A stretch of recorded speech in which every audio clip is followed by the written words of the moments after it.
ہمارے بعض وہ ملنگ بابے جو ہوتے ہیں وہ کہتے ہیں جی نماز پڑھنے کا حکم نہیں دیا گیا، نماز قائم کرنے کا حکم دیا گیا ہے، ہم نے دل کی قائم کی ہوئی ہے۔ یہ ان کی خود ساختہ توجیہ ہے۔ نماز قائم کرنے کا حکم اہل ایمان کو دیا گیا حضور کی وساطت سے، اور حضور علیہ السلام کو حکم دیا گیا کہ نماز قائم کریں، تو آقا کریم علیہ السلام سے بہتر اس کا مفہوم کون سمجھ سکتا ہے؟ تو آقا کریم نے رکوع اور سجود والی نماز پڑھی اور قیام نماز کا عملی اظہار لوگوں کے سامنے رکھا، پھر اس کے اندر کیفیت کس قدر ہو تو یہ پھر جتنی قربت اللہ کی بندے کو نصیب ہوگی اس قدر وہ آگے بڑھتا چلا جائے گا۔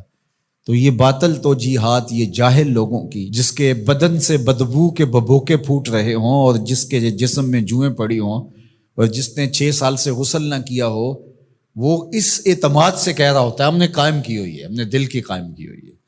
اللہ اکبر۔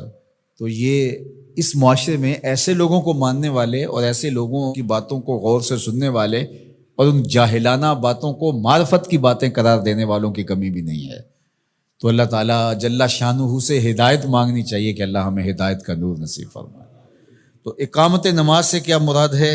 اس کے فرائض کے ساتھ ادا کرنا، یا پھر رکوع سجود تلاوت کا اتمام اور اس میں خشوع کا اور خضوع کا اظہار اور اس میں مکمل ڈوب جانا کہ گویا تم اللہ کی عبادت کر رہے ہو تو اس کو دیکھ رہے ہو۔ اور حضرت عثمان غنی رضی اللہ تعالیٰ عنہ فرماتے ہیں کہ جس نے صحیح وضو کیا، حضور علیہ السلام سے روایت کہ جس نے صحیح وضو کیا جس طرح میں نے وضو کیا ہے اور 2 رکعت پڑھی اور اس میں اس کو کسی غیر کا خیال نہ آیا، تو اللہ تعالیٰ اس کے پچھلے سارے گناہ معاف کر دیتا ہے صرف 2 رکعت سے۔ لیکن اگر ساری نماز ہی خیالوں سے بھری پڑی رہی اور تصورات کہیں اور بھٹکتے رہے اور انسان کھڑا نماز میں ہے لیکن بہکتا کہیں اور رہا، تو پھر وہ نماز کی صحیح اقامت نہیں ہوگی۔ تو اقامت صلاۃ سے مراد جو ہے وہ یا تو اس کو فرائض و واجبات کے ساتھ ادا کرنا، اور دوسرا مفہوم کے خشوع کے ساتھ پورے اراکین کا اعتدال اور اتمام، تو دونوں اس کے مفہوم بیان فرمائے گئے ہیں۔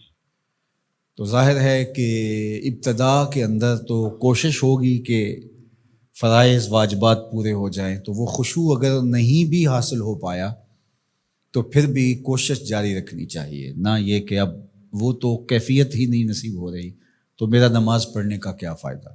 حضرت محدث کچھوچوی علیہ رحمہ سے کسی مرید نے کہا حضرت نماز پڑھتا ہوں لیکن لطف نہیں آتا، مزہ نہیں آتا۔ تو آپ نے اسے سوالیہ انداز میں پوچھا کہ اس کے باوجود بھی پڑھتے ہو؟ اس نے کہا جی وہ تو فرض ہے، پڑھتا تو ہوں۔ تو آپ جھومنے لگے، فرمایا واہ واہ، تمہیں مزہ نہیں آتا پھر بھی پڑھتے ہو؟ اس کا مطلب ہے تم مزے کے لیے نہیں اللہ کے لیے پڑھ رہے ہو۔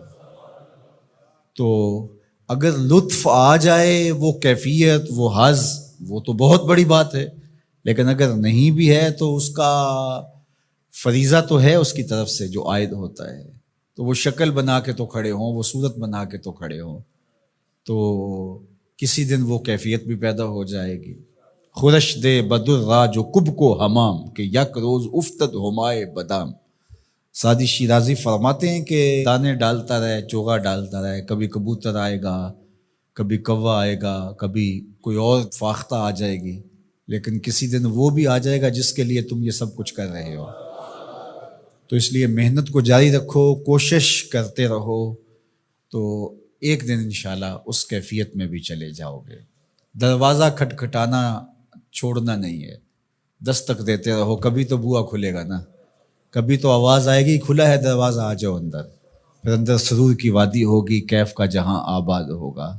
اور آقا کریم نے ہمارے لیے آسانی پیدا فرما دی کہ اللہ کی عبادت اس طرح کرو کہ گویا تم اسے دیکھ رہے ہو، اور اگر یہ نہیں تو کم از کم یہ کیفیت تو ہو کہ وہ تمہیں دیکھ رہا ہے۔